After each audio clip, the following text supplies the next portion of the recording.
So today's topic, there's this girl on Twitch who made a live stream and it got clipped. And at one point she talks about a guy that she had friend zoned for 6 months. It got clipped? Made a clip of it. Oh, okay. Clipping something, yeah. Here we go. 6 full months of the friend zone, don't me. One day I just got a crush on him and I don't know why.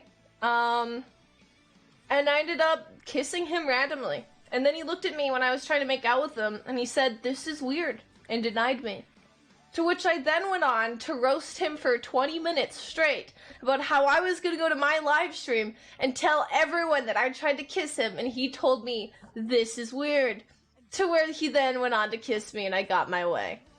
If I know this is wrong, it's because I've been listening to women tell me what behavior is wrong or right. Right? I didn't know that the whole coercion thing was bad. I didn't know about all these terms and pressuring and gaslighting until women taught me. And so me internalizing these lessons and being like, this is not okay behavior, to my surprise, when I saw women who claim to know this vocabulary and to be against it, engage in it, I was like, but wait, didn't you teach me this is not okay? Why is it fine for you? Little cutie Power Ranger engaged, and they just do the same goddamn thing. Bro. Yeah, I know. Bruv. I know, it's surprising. Essentially, what ends up happening is that this incident gets discussed on the podcast. I mean, even from the clip I saw, I didn't see that as sexual.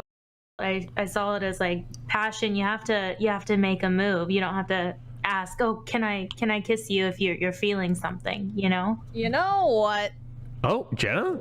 Yes, it is me, and I'm here to call you out on your bullshit. I was seeing the guy for 6 months, and he was my best friend. He had made moves on me prior. I denied his moves. Wait, what do you mean wait, why would you say you're seeing the guy but then saying you're not dating him? That means you're not seeing Okay, him, right? because Or does he that was mean my something best different? friend, and I just got out of an abusive household when I was 17. And None of that changes the fact that you're not seeing him, right? You're not dating Okay, him. well, alright. Sorry, Destiny. I had a best friend who wasn't making moves on me because he respected me. God forbid. To be fair, on this stream, Destiny did a great job of presenting his points. So shout out to him for that. I think it's interesting. She said something that's interesting. She said, I don't think this is soft because this guy was, making moves on me, but he was waiting around, but he respected me enough not to kiss me. And I thought it was interesting she said that because when she tried to kiss him and he said, no, this is weird, she pressured him, right? By saying, I'm going to tell everyone on stream and try to shame him. Blackmail. But, That's a blackmail. So you love the fact that he respected you when you didn't want anything, but when he didn't want anything, you shamed him. Yeah, that's blackmail. Okay. Just want to make sure. That's not All seeing right, somebody. Then all right, there you go. Then I wasn't seeing him. I just had sleepovers with him every single day.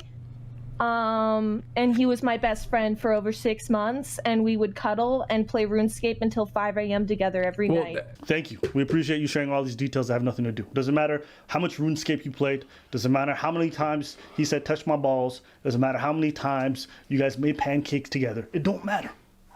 It's irrelevant. What matters is that you made an advance, he rejected it, and you pressured him. That's it. Everything else is inconsequential. Do you Like want a me to get playful this thing, guy but on stream maybe right now and you can each talk to other. Destiny? And you can talk to him about how I pressured him? Go ahead. These are normal encounters. Kids have awkward first kisses. Yeah, I think that this they is had a life. playful relationship, and at 17, she's a completely different person. She's saying. It was cleared out. I We don't used think to that roast was- each other all the time. I think it's like, cleared up, You yeah. act like this guy is just some sort of like little bitch. So You think that's pressure, Destiny? You are a little bitch. So apparently, men who get coerced by women into doing anything that they want to do are somehow less manly. Just a little. So people be like, why don't men come forward? Why don't men talk about their emotions? Why don't men be... And then you see stuff like this, and you're like... She a little. And she doesn't even realize it. So, I'm kind of grateful because you're seeing it in the flesh, but it's just such an interesting hearing this rhetoric because I'm like, flip the genders. Hear the same thing. Is it acceptable? And you saw the other girl. The other girl's like, yeah, it just sounded like a little playful relationship. What? Yeah. Oh, I don't think- anything sexual with him. It was a kiss. On what planet is kissing someone against their will not sexual assault? Her rhetoric is actually kids will be kids.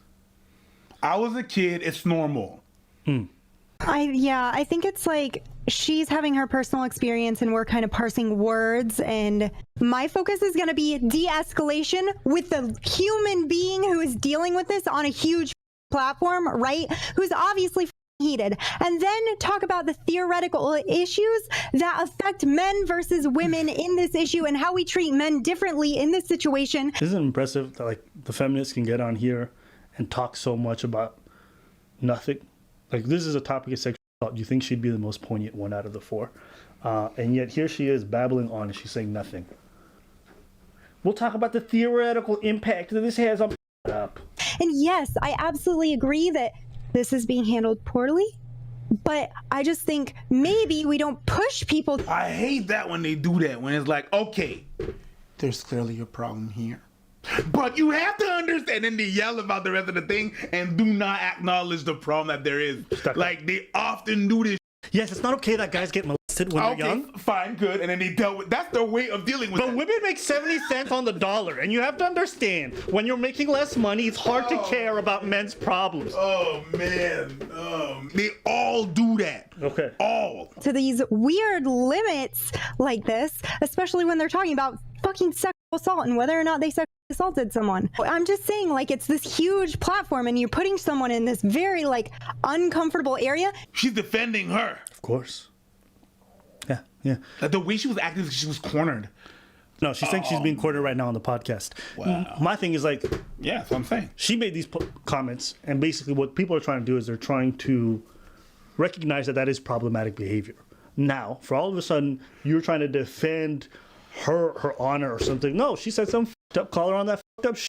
That's all that matters. All these things talks about feelings and pushing her towards the edge. Listen, if she can't handle it because she's so fragile, she can't handle criticism, maybe she shouldn't coerce people into kissing her. How do you think that person felt? Well, I mean, maybe in this instance it went well, but it's not about the outcome. It's about the process. Meaning, if you drink and drive, nobody cares if you kill 10 people. We're still going to charge you. Why? Because we understand that the action that you engaged in is separate from the result. What did you say? They're not going to charge you if you kill 10 people. It's not going to matter. Whether you kill 10 people or not is irrelevant to whether or not you're going to get charged with drunk driving. Yeah, but you're going to have added charges. You're going to have added charges, but you're always going to get charged for what you did. We don't base everything off of the result or the impact. Well, yeah, when you're going to get judged for drunk driving, the fact that you kill people is going to affect what you're going to get. But we don't judge everything on the fact of the result. It's like attempted murder. You didn't kill anybody, but if you attempted it, you're still guilty. Yeah, but your sentence is going to vary whether there was some consequences to that or not. I don't think that's a great example. The problem isn't that someone died. The problem is that you tried to kill them. Someone dies every day. Yeah. We don't charge anybody. Right? Because the result of someone dying is not the problem. The problem is the action that you took. I understand, but if you try to kill someone, the person is not dead, but if the person is gravely injured, the injury that you caused is going to affect your sentence. Yeah, I never said it's not going to affect it. My whole point is the problem is not the person dying or not. The problem is what you did. Because if you would have never tried what you did, there would have never been a result. Does that make sense? So we can't judge everything based off of the impact. We have to judge it based off of what you were intending to do. That's why intent is everything. Well, the thing that happened is that they judge on both. So I'm just saying it's not a good example because in the court law, they judge on both, on the impact and on the end result. But the most important portion is the intent, what you were trying to do. It's not about the end result. Does it impact it? Of course. But it's not the most important part. So if we judge people based off whether or not the person afterwards was okay with it, that's irrelevant. That doesn't change the fact that the action is wrong. The same way, just because you survive a stabbing, it doesn't make it any less bad. I see what you're saying. Right? If I try to stab you right now, You try to stab me, it's not going to make it any less bad whether you live or not. Yeah, I see what you're saying. Right? Like, of course, in the sentencing portion, we have to determine the punishment to deter people. Okay. But when we're talking about, I think, morality, that's where my frustration is, because her argument is essentially that because the guy's okay with it and they're friends now, it makes her actions less bad. And what I'm trying to say is that a long relationship can be based off of sexual assault. A long relationship in a family can be built off of somebody non-consenting or someone being underage. It doesn't make the fact that the inception of the relationship is still wrong. He's still my dad.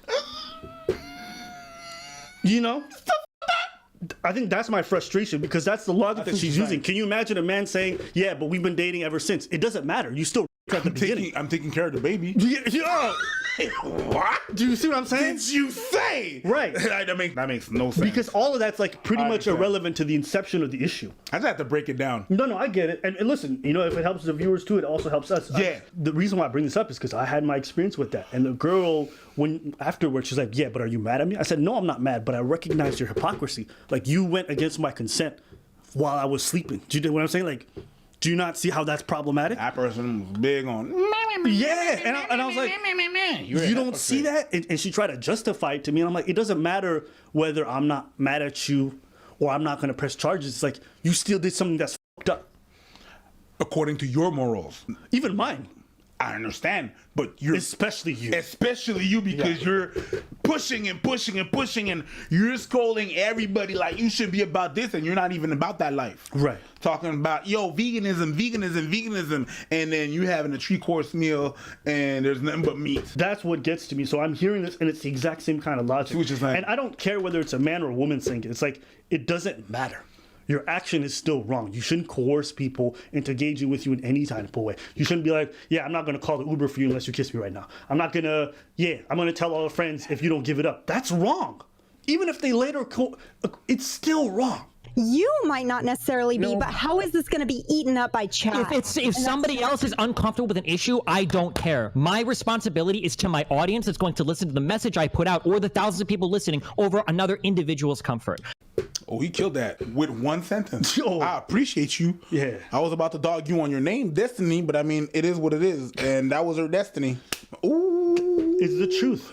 Sometimes in a discussion, we prioritize someone's hurt feelings or how triggered they may be over talking about what's important and what message we're putting And we've out. seen that before. Yes. Remember that clip? The Vice one? Yup. Yeah, where the girl was trying to talk about issue, Yeah. and the other girl was crying. And like, let's stop this. Are you good? I'm like, yo, can we talk about the truth? I was about to learn something. Yeah. I was about to learn out of this old goofy, Made me mad. out of this old goofy, very confused conversation. I was finally about to learn something, and then And it just seemed like nobody there was getting it. The women weren't understanding it. And I'm just like, ladies, I don't think you recognize how the gender in the situation biases you. What behavior you think is acceptable here, you wouldn't think it was acceptable if the roles were reversed. And my problem with that is that oftentimes you hear this rhetoric about like men be more expressive, men go through these struggles, men, we hear you. And then when you hear women who engage in bad behavior get zero repercussions, I'm like, then why would you expect men to talk about this stuff? How many times girls come to me, they're like, yeah, but guys don't get hit that often. I'm like, you just think that because we don't complain about it. it's not because we're more effective at it. And I'm not being a joke like right now. It's just, it is what it is. Strength and whatever and whatnot.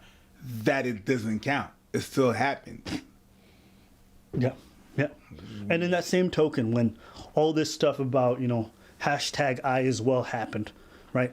A lot of dudes could understand that you guys were not being taken seriously in regards to a lot of the claims that you were bringing forth with people putting their hands on you or doing all kinds of stuff. We understood that you guys weren't believed. A lot of people were sympathetic to that. It just interests me that when I see this stuff, a lot of people just don't get it.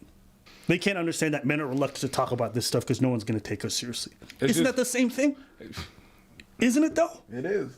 It's just men that are really just looking at each other like, Bruh.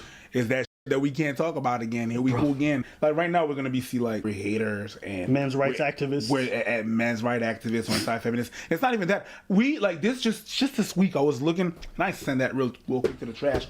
But I got I saw a message. And it was like, yo, you guys, we don't even know if you're right or left. You guys you don't know on which side of the fence you were. Man. You guys are not, no, it's just that, yo, it's called being neutral. We're trying to see the best of things. We're being nuanced. You don't have to choose a side. There's some good in a lot of aspects. Let's just see what it is. Right. You know what I mean?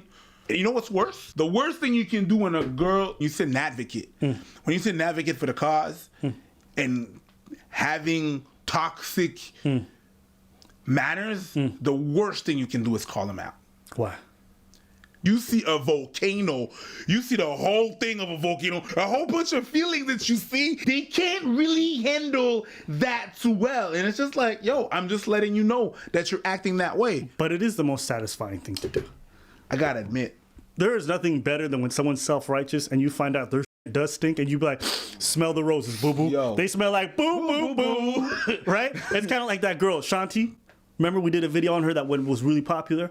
When she was all Yes. like, "Oh my God, Yes. stop us supporting Yes. Abu there, Yes. stop And when supporting you these started, Weinsteins." yeah. And then come to find out she's the worst one. How was- did she react? She went into hiding. She posted this like victim blaming apology, and I was just like, "You too." You too. Let me go get the juice. Yo. Good one. So, at any rate, that's it for this video, man. I just wanted to bring this up to you guys because it made me chuckle a little bit. But we want to hear your thoughts. Do you guys agree or disagree? And if so, tell us why.